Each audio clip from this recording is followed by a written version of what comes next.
오늘의 주요 뉴스입니다. 코로나19 변이 바이러스 감염 비율이 최근 일주일 사이 2배가량 늘어난 것으로 집계됐습니다. 홍남기 총리 대행은 변이 바이러스가 확산하는 가운데 경로를 알 수 없는 감염자가 35%에 달한다며 긴장을 놓을 수 없는 상황이라고 말했습니다. 경기 회복 움직임에 힘입어 지난달 취업자가 65만 2천 명 늘어 6년 8개월 만에 최대를 기록했습니다. 국제신용평가사 무디스는 우리나라의 올해 경제 성장률을 3.5%로 전망했습니다. 미국에서 백신을 맞지 않은 성인 가운데 앞으로 11%만 백신을 확실히 맞겠다는 여론조사 결과가 나왔습니다.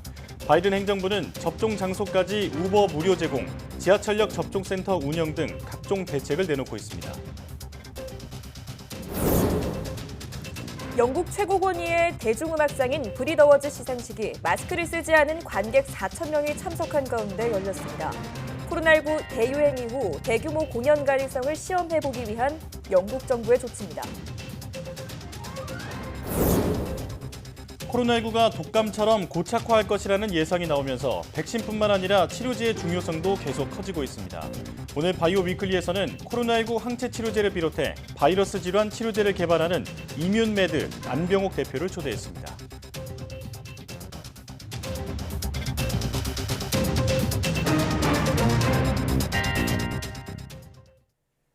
여러분 안녕하십니까? 사이언스 투데이 시작합니다. 정부가 새로운 사회적 거리두기 개편안을 적용할 7월 이전이라도 환자 수가 안정적으로 관리된다면 5인 이상 사적 모임 금지나 유흥시설 영업 제한 조치를 완화할 수 있다고 밝혔습니다. 중앙사고수습본부는 새 개편안 적용 전에 영업 제한이나 사적 모임 금지 조처가 풀릴 수 있냐는 질의에 이같이 답했습니다. 정부는 다만 백신 접종자에게 5인 이상 모임을 허용하는 방안에 대해서는 현재로선 백신을 차질 없이 접종하는 일이 우선이라며 신중한 태도를 보였습니다.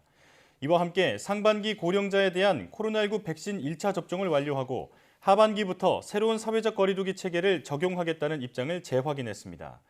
윤태호 중앙사고수습본부 방역총괄반장은 이와 관련해 지난 3월 공청회 등을 통해 공개한 거리두기 개편안을 근간으로 수정 보완된 내용을 7월부터 적용할 예정이라고 설명했습니다.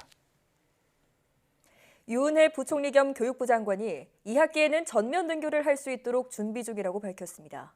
유 부총리는 최근 언론 인터뷰에서 선제적 유전자 증폭 검사를 시범 운영하면서 학교 내 무증상 감염을 차단하고 학교 방역을 강화하는 방법을 마련해 나갈 것이라며 이같이 말했습니다.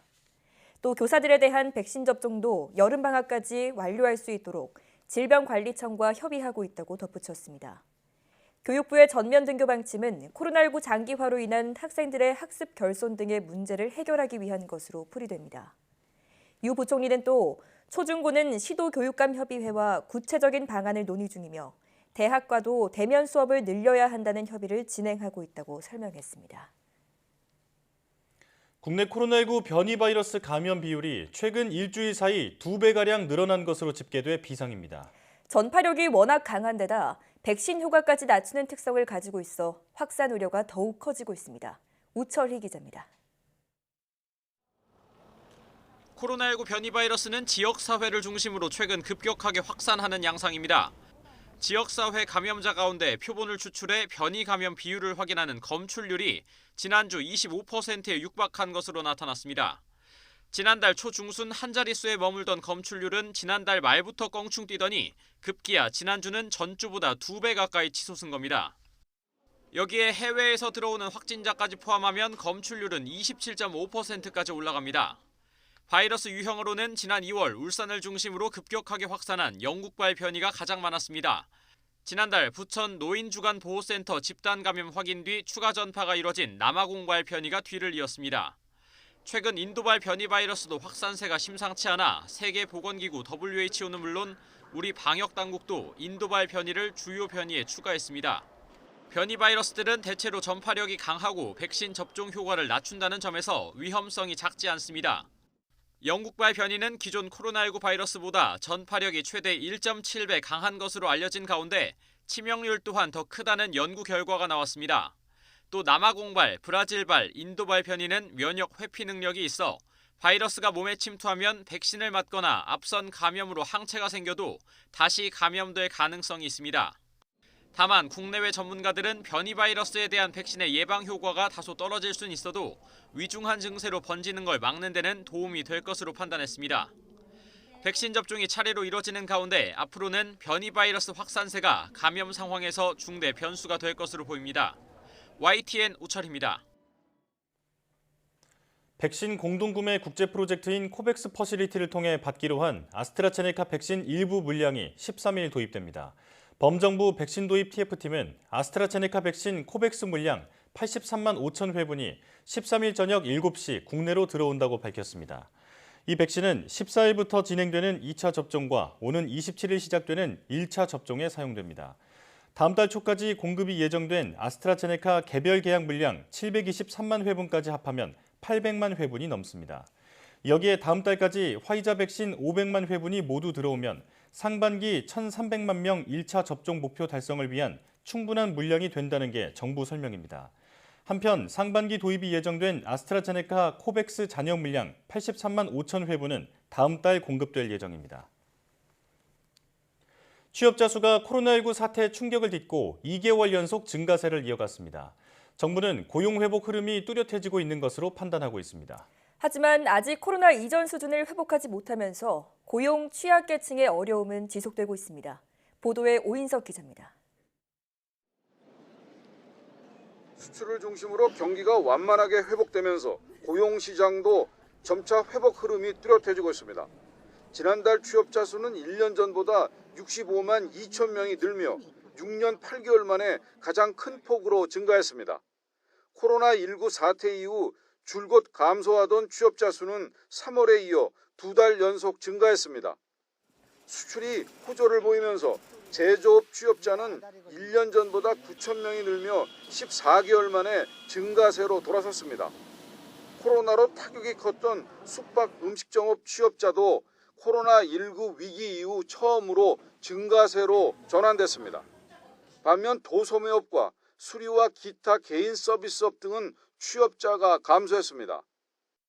국내 생산 소비 확대, 수출 호조 등 경기 회복과 완화된 사회적 거리두기 단계 유지, 또 2020년 4월 고용 충격에 따른 기저 효과 등이 반영되어서 취업자는 2개월 연속 증가하고 연령대별로는 20대 취업자는 13만 2천 명이 늘며 2개월 연속 증가세가 이어졌지만 30대와 40대는 감소세가 지속됐습니다. 정부는 고용 회복세가 좀 더 뚜렷해지는 모습이라고 분석했습니다.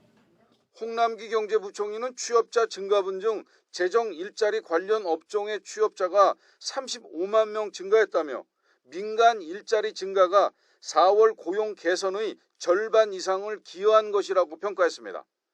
하지만 아직 취업자 수가 코로나19 이전 수준을 회복하지 못했고 대면 서비스업과 고용 취약계층의 어려움이 지속되고 있다는 게 정부 판단입니다. 이에 따라 정부는 경기 회복이 고용 개선으로 이어지도록 일자리 창출에 정책 역량을 집중하기로 했습니다. YTN 오인성입니다. 국제신용평가사 무디스가 한국의 국가신용 등급과 전망을 기존 수준인 AA2로 그리고 전망은 안정적으로 유지했습니다. 무디스는 코로나19 충격 회복을 뒷받침한 한국 경제의 강한 펀더멘탈을 반영했다고 밝혔습니다. 또 수출과 정부의 확장 재정 정책에 힘입어 올해 성장률이 3.5%로 반등할 것이라고 예상했습니다. 다만 무디스는 국가 채무 증가와 고령화, 대북 위험을 도전 요인으로 꼽았고 특히 한국의 국가 채무가 역사적으로 높은 수준에 있다는 점을 지적했습니다. 무디스가 제시한 한국의 국가신용 등급은 아시아 국가 중 싱가포르에 이어 두 번째로 높은 수준입니다. 4월 중 은행의 가계대출 증가액이 공모주 청약 관련 자금 수요 등 일시적 요인으로 16조 1천억 원을 기록해 2004년 관련 통계 작성 이후 최대 증가폭을 기록했습니다. 은행의 가계대출 가운데 주택담보대출은 4조 2천억 원 증가했고 신용대출을 포함한 기타 대출 증가액은 11조 8천억 원에 달했습니다. 한국은행은 대형 공모주 청약을 앞두고 기타 대출이 급증한 것으로 추정했습니다. 실제 4월 말 SKI테크놀로지 공모주 청약에 80조 9천억 원의 청약 증거금이 몰렸는데 한해는 약 9조 원 정도가 SKIT 공모주 청약을 위해 대출된 것으로 추정했습니다. 영화관 업계가 코로나19로 타격을 입은 극장가를 살리기 위해 입장료 할인권 지원과 영화발전기금 사용 등 실질적인 대책 마련을 촉구했습니다. CGV와 롯데시네마, 메가박스 등 멀티플렉스 3사가 속한 한국상영관협회와 한국예술영화관협회 등은 오늘 기자회견을 열고 정부의 지원 방안을 요구했습니다. 영화관 업계는 지난 2월부터 극장업계가 영화 개봉을 독려하기 위해 배급사에 관객 1인당 1,000원씩을 지원해온 개봉지원금을 정부가 대신 지원하고 영화 소비를 늘리기 위해 입장료 할인권을 마련해야 한다고 촉구했습니다. 또 영화 발전 사업을 위해 티켓값의 3%를 내는 영화 발전 기금 납부를 면제하고 지난 3년간 모은 영화 발전 기금을 사용할 수 있게 해달라고 요구했습니다. 여름철 모기를 매개로 한 말라리아 유행에 대비해 드론을 활용한 방역 활동이 본격화됐습니다. 차량 접근이 어렵거나 습지가 많은 지역에서 큰 방역 효과를 기대하고 있습니다. 이기정 기자의 보도입니다. 인천 아시아드 주경기장에서 드론들이 힘차게 날아오릅니다. 드론을 활용한 말라리아 방역단 발대식입니다. 날씨가 더워지는 5월부터 10월까지 모기가 수풀에서 휴식을 취하는 오전 6시부터 집중 방역이 펼쳐질 예정입니다. 각각 10리터의 친환경 약재를 탑재한 드론들은 68만 1,854제곱미터, 여의도 면적 4분의 1 규모의 유휴지를 집중적으로 관리하게 됩니다. 특히 신도시 개발이 한창 진행 중인 서구의 청라와 가정, 검단 지역은 방역 차량에 접근이 어렵고 또 모기 서식 환경에 맞는 습지도 많아 드론을 활용한 방역이 큰 도움을 줄 것으로 보입니다. 말라리아 등 이 보건 관리에도 필요하기 때문에 이 사업을 더욱더 확대할 예정입니다. 인천 서구는 이미 드론으로 대기 오염 측정과 산림보호, 오염물질 단속 등 이른바 스마트 페트롤 구축 사업을 전개해 왔습니다. 이와 함께 코로나19 규칙을 위반한 불법 행위 금지 안내 방송 등 다양한 비대면 활동에도 드론을 활용할 방침이어서 말라리아 방역 활동뿐 아니라 행정 사무의 상당 부분을 드론이 거들게 될 것으로 보입니다. YTN 이기정입니다.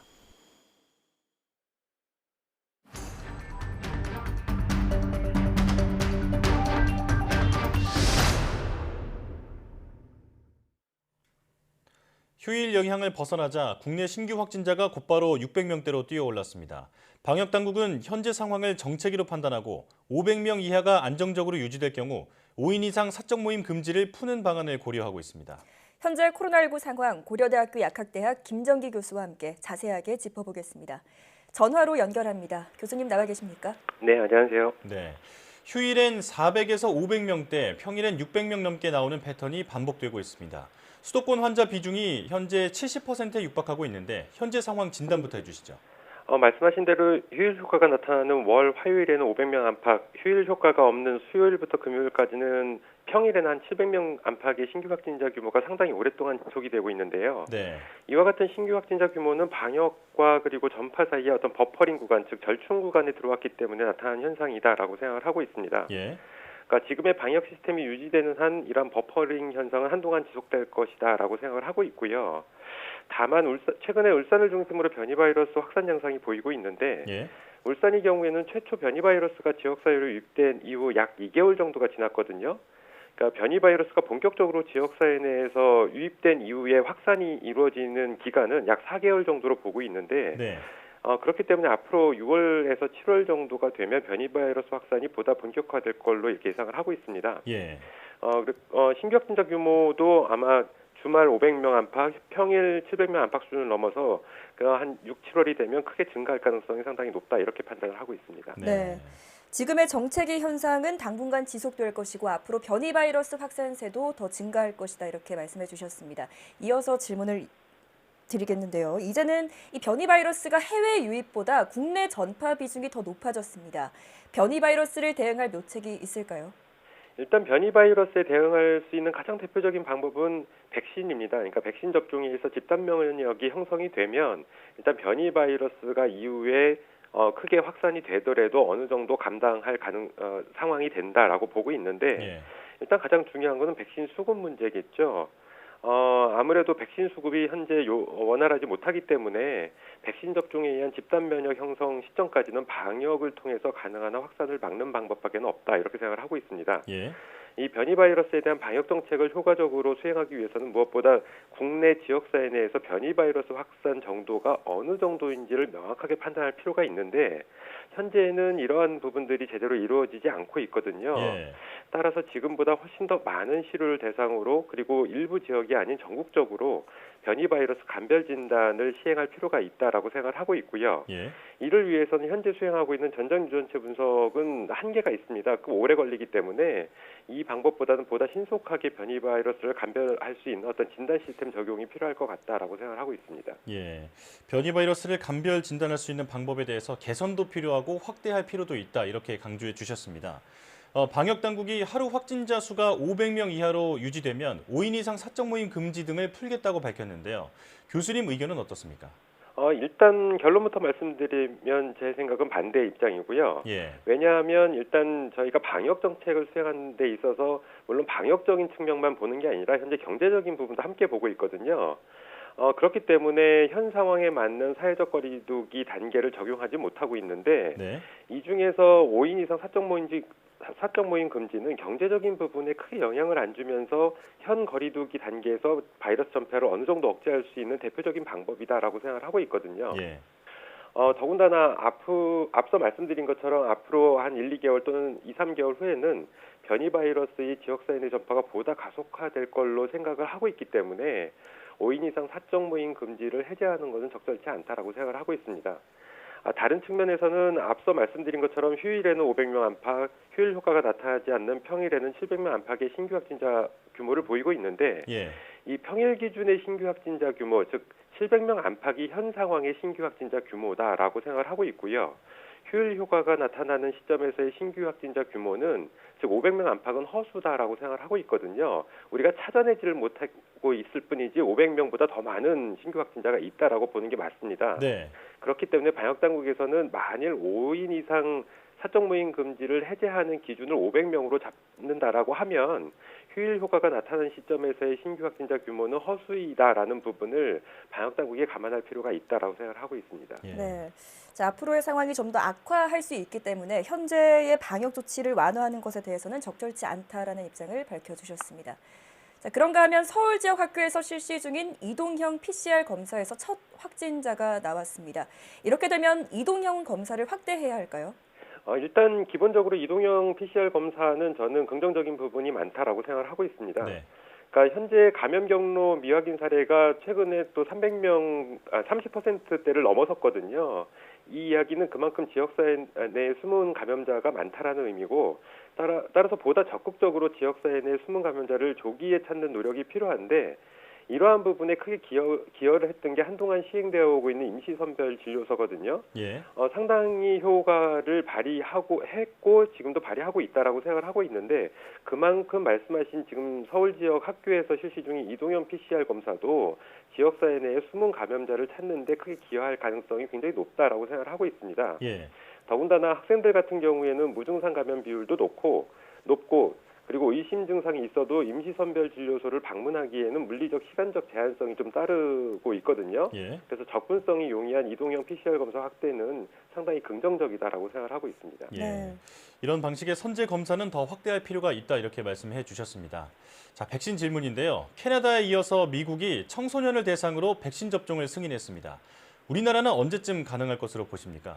일단 말씀하신 화이자 백신이 캐나다에 의해서 미국에서도 12세에서 15세 사이의 청소년을 대상으로 한 접종이 승인되었는데 이러한 결정의 기반은 일단 최근에 수행됐던 화이자 측에서 수행했던 임상시험 결과를 기반으로 하고 있습니다. 네. 그래서 따라서 우리나라에서도 만약 허가 절차가 진행이 된다면 큰 무리 없이 승인될 가능성은 거의 100%다라고 판단을 하고 있거든요. 문제는 물량입니다. 그러니까 화이자 백신이 수급 물량이 해외 사정도 마찬가지지만 국내에서는 굉장히 부족한 상황이고 그렇기 때문에 당초에 계획된 우선 접종 대상자들도 아직 접종이 이루어지지 않고 있는 상황입니다. 네. 그렇기 때문에 가장 중요한 거는 수급 물량이다라고 생각을 하고 있고, 만일 수급 물량만 제대로 확보된다면 승인 부분은 뭐 그렇게 오래 걸리지 않고 허가될 가능성이 상당히 높다, 이렇게는 보고 있습니다. 네, 승인은 문제없이 가능할 텐데 이 관건은 물량 확보가 관건이다라고 말씀해 주셨습니다. 자, 노바백스가 원재료 부족으로 미국에서 긴급 사용 신청을 3분기로 연기했습니다. 우리 방역 당국은 노바백스 물량 확보엔 문제가 없다라는 입장인데 백신 수급에 차질은 없을까요? 글쎄요, 노바백스는 현재 SK바이오사이언스에서 위탁 생산 계약을 맺고 담당을 하고 있기 때문에 위탁 생산 계약 당시 일정 물량은 국내로 유통하는 계약 조건이 있을 걸로 개인적으로 추측을 하고 있거든요. 네. 이러한 부분 때문에 방역 당국은 노바백스 물량 확보에는 문제가 없다라는 입장을 가지고 있는 것 같은데, 일단 자세한 상황, 어떤 원재료인지에 대해서도 명확히 공개가 안 되고 있기 때문에 명확히 현 단계에서는 판단은 상당히 어렵습니다. 예. 다른 부분이 아니라 원자재 부족으로 인한 생산량 감소이기 때문에 이 부분에 SK바이오사이언스에서도 일정 부분 영향을 받지 않을까라고 개인적으로 생각을 하고 있는데, 일단은 기본적으로 방역 당국이 가장 많은 자료들을 가지고 있거든요. 예. 그렇기 때문에 방역 당국의 발표를 현 단계에서는 신뢰하는 게 맞지 않을까, 이런 생각을 가지고 있습니다. 네. 일단은 지켜봐야겠군요. 식약처가 GC 녹십자의 혈장 치료제 조건부 승인을 불허했습니다. 이게 어떤 치료제인지, 왜 승인이 나지 않았는지 설명해 주시죠. 일단 녹십자의 혈장 치료제는 뭐 항체 치료제와는 다르게 완치자의 그 혈액 시료에서 혈장을 분리해서 환자에게 투여하는 방식의 치료제다라고 보시면 될 것 같은데, 네. 기본적인 원리는 항체 치료제나 혈장 치료제나 같다라고 보시면 될 것 같습니다. 예. 근데 현재 녹십자의 혈장 치료제 같은 경우에는 과거 셀트리온의 항체 치료제와 마찬가지로 임상 이상을 마치고 조건부 긴급 사용에 대한 품목 허가를 신청을 했거든요. 네. 네. 이번에 시약처에서 조건부 긴급 사용 승인을 불허한 가장 큰 이유는 유효성 부분입니다. 그러니까 유효성이 제대로 입증되지 못했다라는 부분이고, 이러한 배경에는 시험 대상자의 수도 적고 시험군과 대조군이 고르게 배정되지 못했다라는 부분이 있고요. 예. 또한 이때 그 혈장 치료제를 실제로 사용할 때 표준 치료제인 렘데시비르와 덱사메타손을 같이 사용을 했거든요. 그래서 이런 표준 치료제의 효과를 완전히 배제할 수 없다라는 부분도 불허에 상당히 영향을 줬을 거다라고 생각을 하고 있고, 예. 여기에 안전성 부분도 명확히 입증되지 않았다라고 시약처는 보고 있습니다. 그래서 이런 이유 때문에 현재 불허 결정이 나타나지 않았나, 이렇게 생각을 하고 있습니다. 네. 자, 지금까지 현재 코로나19 상황을 진단해 봤는데요. 변이 바이러스 확산 속도가 빨라지고 있는 만큼 개인 방역 수칙을 더욱 철저하게 지켜야겠습니다. 지금까지 고려대학교 약학대학 김정기 교수와 함께했습니다. 교수님 고맙습니다. 네, 감사합니다.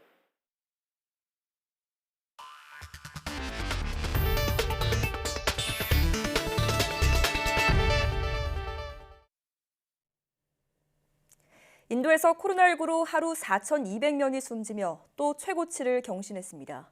인도 보건당국은 12일 오전 기준 코로나 신규 사망자를 4,205명으로 집계했습니다.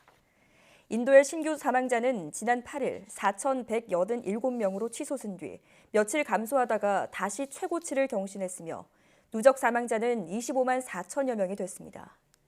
사망자가 급증하며 인도의 화장장들은 24시간 가동에도 불구하고 이를 감당하지 못하고 있으며 매장지조차 찾기 어려운 지경입니다. 인도의 신규 확진자는 34만 8천여 명으로 다소 줄었으며 누적 확진자는 2,344만 명입니다. 세계보건기구 WHO는 지난해 10월 처음 발견된 인도 코로나19 변이 바이러스가 전 세계 44개국에 퍼진 것으로 나타났다고 밝혔습니다. WHO는 추가로 5개 국가에서도 확인된 것으로 보고가 들어온 상황이라면서 인도를 제외하고는 영국이 최대 확산국이라고 덧붙였습니다. 앞서 지난 10일 WHO는 인도발 변이를 영국과 브라질, 남아공 변이에 이어 4번째로 우려 변이로 지정했습니다. 우려 변이는 해당 바이러스의 본래 형태보다 전염성과 치명성, 백신의 효과 측면에서 더 위험하다는 점을 의미합니다.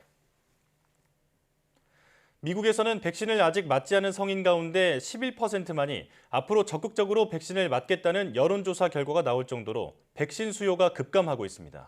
조 바이든 대통령은 접종소를 오갈 때 무료로 우버를 태워주는 당근책까지 내놨고 뉴욕에서는 예약 없이 맞을 수 있는 지하철역 접종소를 운영하기로 했습니다. 워싱턴 강태욱 특파원의 보도입니다. AP통신과 시카고대 여론연구센터가 최근 미국 18세 이상 성인 1,842명을 상대로 한 조사에서는 아직 백신을 맞지 않았다고 답한 사람이 35%에 달했습니다. 이 가운데 확실히 접종하겠다는 불과 11%, 아마도 맞을 것 같다는 27%로 나타났습니다. 3분의 2가량은 앞으로도 맞지 않겠다고 답했습니다. 이를 반영하듯 최근 백신 접종이 크게 줄고 있습니다. 하루에 최고 400만 명에 이르던 것이 최근에는 200만 명 아래로 떨어졌습니다. 백신 공급 물량을 반납하는 주들도 속출하고 있습니다. 바이든 대통령이 정한 7월 4일까지의 목표에 경고등이 켜진 겁니다. Our goal by July 4th is to have 70% of adult Americans with at least one shot and 160 million Americans fully vaccinated. 백악관은 접종률을 끌어올리기 위해 무료 운송수단을 제공하기로 했습니다. 접종소에 오갈 때 차량 공유업체 우버나 리프트를 공짜로 탈 수 있도록 제휴했다고 밝혔습니다. Uber and Lyft are both going to offer everyone free rides to and from vaccination sites. I think that is really stepping up. Both Uber and Lyft, free rides to, they'll wait, and from, they'll take you back home. 뉴욕주는 관광객들에게 접종하는 서비스를 도입했습니다. 지하철 6곳에서 예약 없이 한 번만 맞으면 되는 얀센 백신을 놔주기로 했습니다. 주소 증명도 필요 없고 7일 동안 사용할 수 있는 교통카드도 선물로 줍니다. 이렇듯 총력을 기울이고 있지만 백신 거부층이 얼마나 호응할지는 미지수여서 백신과 관련해 내건 목표를 연이어 달성했던 바이든 정부로서는 처음으로 난관에 부딪히고 있습니다. 워싱턴에서 YTN 강태욱입니다. 미국 내 코로나19 환자에 대한 염기 서열 분석 결과 72% 이상이 영국발 변이와 연관돼 있다고 미 질병통제예방센터 CDC 국장이 밝혔습니다. 로셸 월렌스키 국장은 현지 시각 11일 CNBC와의 인터뷰에서 영국 변이 B117이 이제 미국에서 돌고 있는 가장 지배적인 바이러스라며 이같이 말했습니다. 그러면서 미국에서만이 아니라 전 세계적으로 바이러스의 복제를 줄여야 한다고 강조했습니다. 월렌스키 국장은 또 만약에 대비해 미국 정부가 백신 부스터샷 관련 계획을 세우고 있지만 부스터샷이 필요할지는 아직 모른다고 덧붙였습니다. 미국 제약사 화이자가 자사 코로나19 백신을 12에서 15세 청소년에게도 사용할 수 있도록 승인해달라고 영국 의약품 규제 당국에 요청했다고 밝혔습니다. 앞서 미 식품의약국 FDA는 하루 전 캐나다 정부는 지난 5일 각각 화이자 백신의 사용 승인 대상을 12세 이상으로 확대했습니다. 화이자는 지난 3월 미국 12세에서 15세 2,260명을 상대로 진행한 임상 3상에서 예방 효과가 100%로 나타났으며 안전 우려는 없었다고 발표했습니다. 유럽연합 EU 행정부 격인 집행위원회는 올해 여름 전에 코로나19 증명서에 관한 작업을 마칠 수 있을 것으로 예상하고 있습니다. 마로스 셰프코비치 EU 부집행위원장은 현지 시간 11일 EU 회원국 유럽 문제 담당 장관 회의 후에 이것은 우리 시민들을 위한 우선 과제이며 나는 우리가 여름 전에 할 것이라고 믿는다라고 말했다고 현지 시간 11일 노이터 통신이 보도했습니다. EU 집행위는 백신을 맞았거나 최근 진단검사에서 음성 판정을 받았거나 그리고 코로나19에서 회복돼 항체를 가진 EU 거주자에게 발급하는 방안을 지난 3월 디지털 그린 증명서 체계 수립이라는 이름으로 제안한 바 있습니다. 일부 회원국에서는 지난 12일부터 관련 기술을 시험하기 위한 2주 일정의 시범 사업이 시작됐습니다. 코로나19에 걸린 환자에게 생성된 중화항체가 최소 8개월간 지속한다는 연구 결과가 나왔습니다. 이탈리아 국립고등보건연구소 ISS는 현지 시간 11일 밀라노 산 라파엘레 병원과 공동으로 유증상 환자 162명을 대상으로 진행한 코로나19 면역 지속기간 관련 연구에서 이런 성과를 얻었다고 밝혔습니다. 연구 결과 전체 환자의 79%에서 바이러스 감염에 따른 최초 증상 발현 2주 이내에 중화항체가 형성된 것으로 나타났습니다. 중화항체는 시간이 가면서 감소하긴 했으나 대부분 8개월가량 지속했으며 11월 말 채취된 혈액 샘플에서 항체가 확인되지 않은 환자는 3명에 불과했다고 ISS는 전했습니다. 지난 3월 미국 애틀란타에서 한인 4명을 포함해 모두 8명이 총격에 희생됐는데 관련 사건의 총격범이 기소됐습니다. 이번 사건을 맡고 있는 풀턴 카운티 검찰은 총격범에게 증오범죄 혐의를 적용해 사형을 구형하겠다고 밝혔습니다. 김형근 기자입니다. 미국 조지아주 풀턴 카운티 대배심은 한인 4명을 살해한 혐의로 총격범 애런 롱을 기소했습니다. 22살의 백인 남성 롱에게는 살인을 포함해 총기 소지, 국내 테러 혐의 등이 적용됐습니다. 롱은 지난해 3월 애틀랜타 시내 스파 2곳과 체로키 카운티의 마사지숍 한 곳에서 총격을 가해 8명을 숨지게 하는 끔찍한 범행을 저질렀습니다. 애틀랜타 스파 2곳에서는 4명이 숨졌는데 피해자가 모두 한인 여성이었습니다. 이번 기소 대상에는 이 애틀랜타 사건이 포함됐습니다. 체로키 카운티 사건은 해당 지역에서 별도의 사법 절차가 진행 중입니다. 파니 윌리스 폴턴 카운티 검사장은 롱에게 증오범죄 혐의를 적용하고 사형을 구형하겠다는 뜻을 밝혔습니다. I, along with my staff, have made a determination that this office will seek the death penalty. 다만 재판에서 바로 증오범죄 부분이 다뤄지는 것은 아닙니다.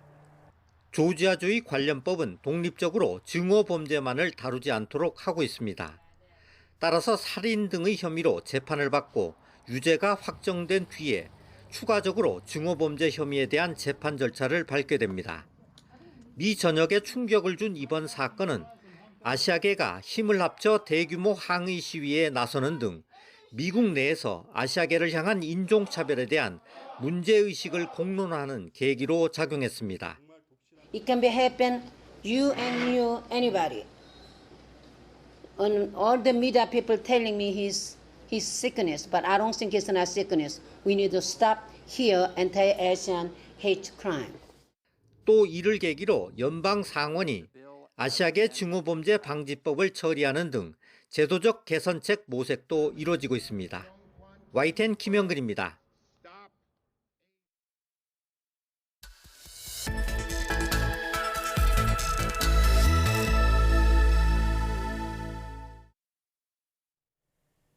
다양한 바이오 이슈를 과학기자의 시각으로 집중 분석하는 바이오 위클리 코너입니다. 네, 오늘도 이성규 기자와 함께하겠습니다.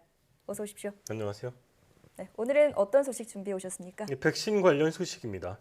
미국 노바백스가 원재료 부족으로 백신의 긴급 사용 신청을 3분기로 연기했습니다. 미국이 캐나다에 이어 세계에서 두 번째로 청소년을 대상으로 화이자 백신 사용을 긴급 승인했습니다. 식약처가 GC 녹십자의 혈장 치료에 대한 조건부 허가를 불허했습니다. 예, 우리나라도 앞으로 받아야 할 노바백스 분량이 많이 있는데 차질이 없었으면 좋겠습니다. 집단 면역이 형성되더라도 코로나19가 사라지지 않고 토착화할 것으로 예상되는데요. 완전한 극복을 위해서는 치료제 개발이 꼭 필요한 상황입니다. 네, 오늘 바이오 포커스에서는 코로나19 항체 치료제를 포함해서 바이러스 질환 치료제를 개발하는 이뮨메드의 안병욱 대표이사와 자세한 내용 알아보겠습니다.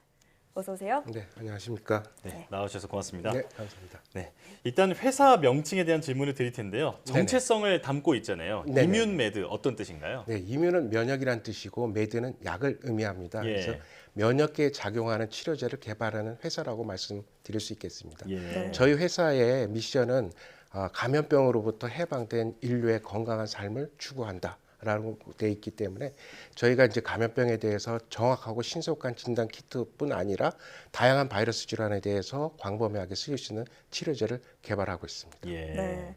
회사 명에서부터 이뮨메드가 어떤 치료제를 개발하고 있는지 살짝 예상해 볼 수 있었는데요. 네네. 그보다 앞서서 이뮨메드는 VSF라는 핵심 기술을 보유하고 있다고 들었습니다.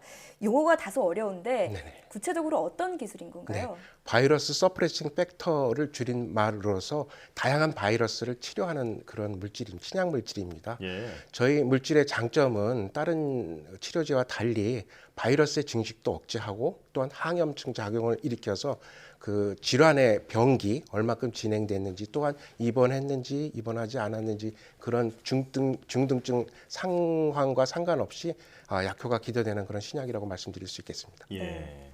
지금 VSF에서 설명해 주셨는데 조금 더 구체적으로 이 VSF가 어떻게 바이러스 질환을 치료하는지 그 원리를 조금 더 설명해 주시죠. 아니, 두 가지 작용이 같이 있다고 말씀드렸는데 항바이러스 작용은 먼저 바이러스가 감염된 세포로 들어갈 때에는 사실은 그 바이러스의 바깥에 막하고 그다음에 세포막하고 퓨전이 돼야 됩니다. 그래서 그렇게 들어가는 엔트리를 막아주는 작용은 있고, 또한 바이러스가 들어갔다 하더라도 증식은 사실은 핵 주변에서 좀 안쪽으로 들어가서 증식을 하게 됩니다. 그런 소위 엔도점의 이동을 막아줌으로써 바이러스가 재감염되고 증식되는 걸 억제하는 작용이 있고요.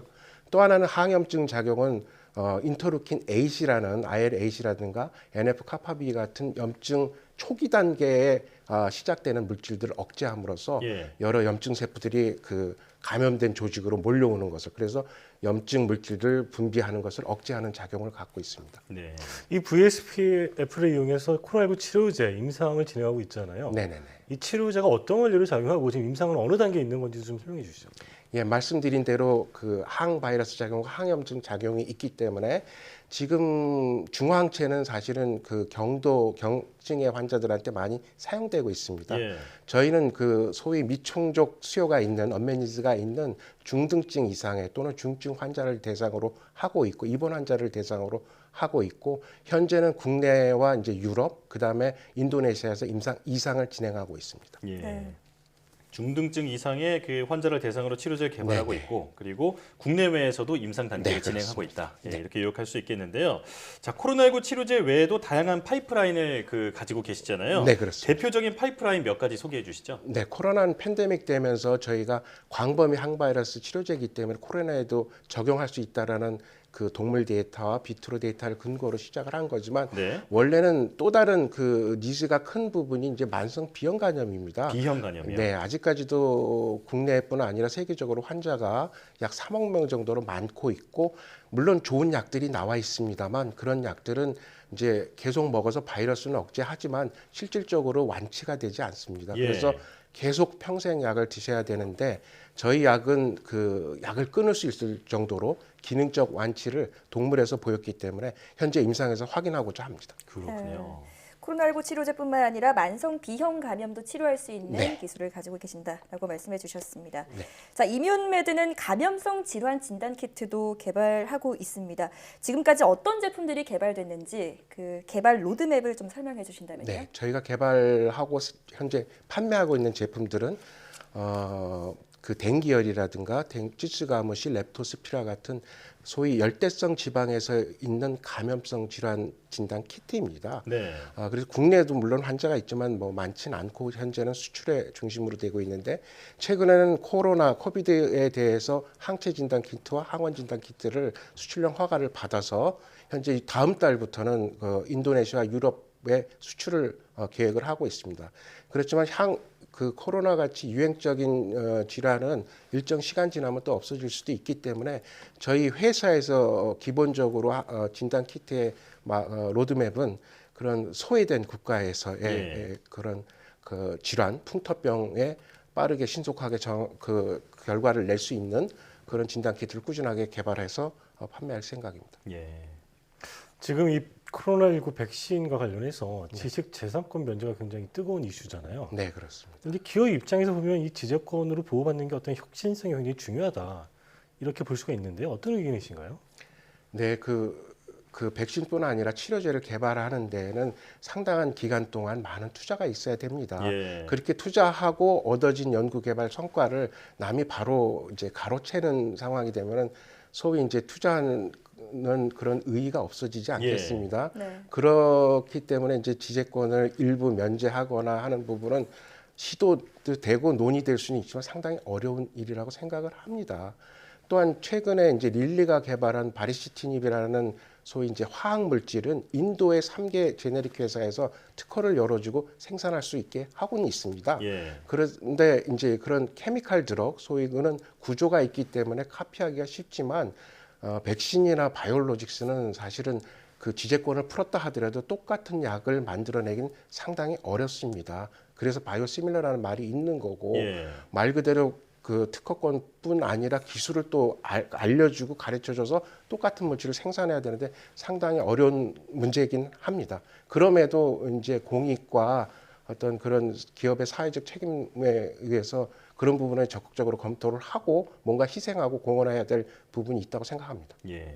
지식재산권 관련해서 이제 좀 얘기를 들어봤는데 네. 앞서 이제 저희가 질문한 것 중에 코로나19 치료제가 있잖아요. 네. 지금 이제 변이 바이러스가 굉장히 전 세계적으로 유행을 하고 있는데 네. 이게 변이에도 대응이 가능한 치료제가 나올 수 있는 건가요?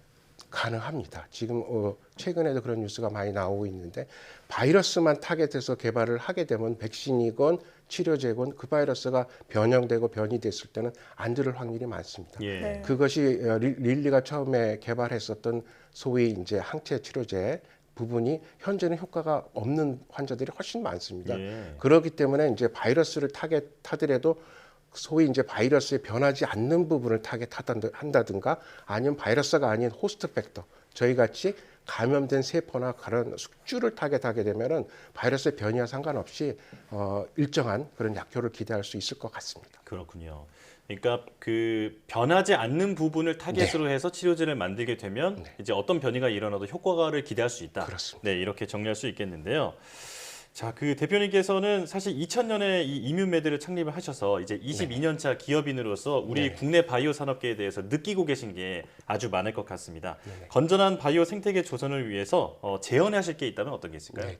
저희 회사는 사실 저는 이제 현재 그 전문 경영인이고 우리 김윤원 이사회 이사님께서 설립을 2000년도에 하신 회사고요. 예. 말씀드린 대로 저희 그 아까 말씀드린 미션을 가지고 진단 키트와 치료제를 개발을 했던 부분인데 사실은 국내에서도 여러 약이 나오곤 있고 신약 개발 국가이긴 하지만 세계적으로 인정받을 정도로 또한 상업적으로 성공한 혁신 신약은 아직은 좀 부족한 상황입니다. 네. 그래서 R&D 인프라뿐만 아니라 정부 또는 기업에서도 투자를 훨씬 더 많이 늘려야 되는 부분이 있고 또 하나 제가 또 강조하고 싶은 부분은 허가를 받았다고 10년 걸쳐서 허가를 받았다 하더라도 좋은 약이 되는 것은 또 다른 얘기입니다. 네. 그렇기 때문에 허가뿐 아니라 나중에 적정한 약가 또한 그다음 보험급여를 어떤 조건으로 받느냐 그런 부분이 임상 개발할 때부터 반영을 해서 이 약의 이제 약물성 경제성을 얘기하는 건데 이 약이 기존 약보다 훨씬 어떤 그 이점을 환자한테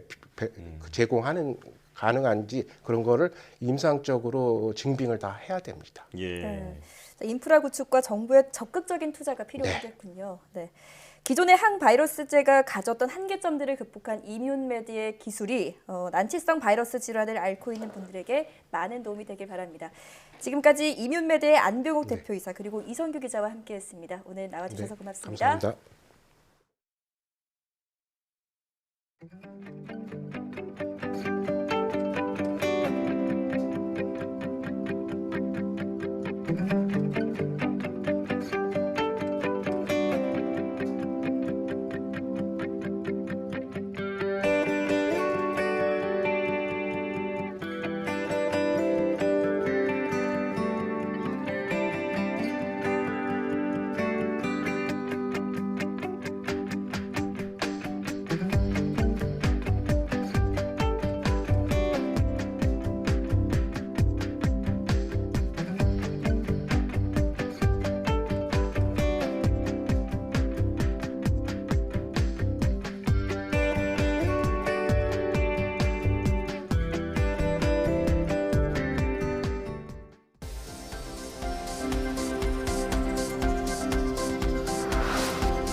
코로나19가 뇌에서 인지 기능을 담당하는 부위의 부피를 감소시킨다는 연구 결과가 나왔습니다.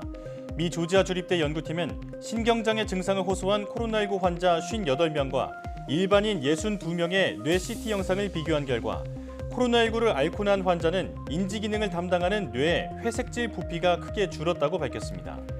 연구팀은 코로나19 환자의 고열이나 산소 부족이 뇌 조직에 영향을 줬을 수 있다고 설명했습니다. 폐경이 시작되면 폐 기능이 점점 떨어진다는 연구 결과가 나왔습니다. 강북 삼성병원과 삼성서울병원 등 공동 연구팀은 폐경기 여성 4만 3천여 명을 조사한 결과 폐 기능에 이상이 나타날 확률은 폐경 이전보다 폐경 초에 1% 높았고 이후 13%까지 증가했다고 밝혔습니다. 연구팀은 여성 호르몬 에스트라디올이 항염증 작용을 한다며 폐경으로 인한 호르몬 변화가 폐염증 형성에 영향을 줬을 것이라고 설명했습니다. 국내 연구진이 디스플레이를 구동할 수 있는 전자 섬유를 개발했습니다. 카이스트 최경철 교수 연구팀은 원통형 섬유에 적색과 녹색, 청색 유기발광 다이오드를 특수 코팅한 전자 섬유를 개발했다고 밝혔습니다. 연구팀은 섬유를 기반으로 하는 디스플레이 구현에 필요한 기술들을 구현했다며 기능성 의류 등에 적용할 것으로 기대했습니다. 국내 연구진이 미세먼지를 줄여주는 기능이 있는 버스 정류장을 선보였습니다. 한국건설기술연구원은 식물과 필터를 이용해 공기를 정화하는 방식으로 인근의 미세먼지를 절반가량 줄일 수 있는 버스 정류장 상용화 제품을 개발했다고 밝혔습니다. 연구팀은 지난해 12월 제품을 동대문의 버스 정류장에 설치한 결과 미세먼지가 60%까지 줄었다고 설명했습니다.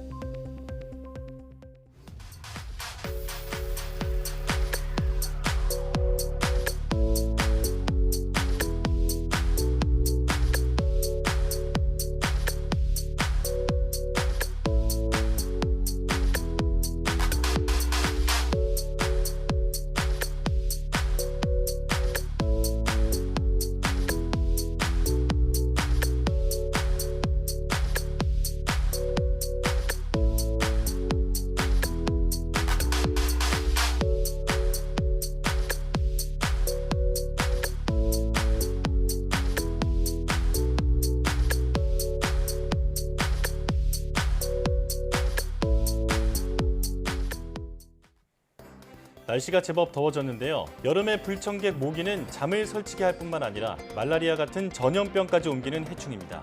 이런 모기를 드론으로 퇴치하는 방역 활동이 시작돼 눈길을 끌고 있습니다. 차량 접근이 어렵거나 습지가 많은 지역에서 큰 효과를 거둘 것으로 기대되는데요. 앞으로 모기로 인한 피해를 줄이는 데 도움이 되길 바랍니다. 사이언스 투데이 마칩니다. 시청해주신 여러분 고맙습니다.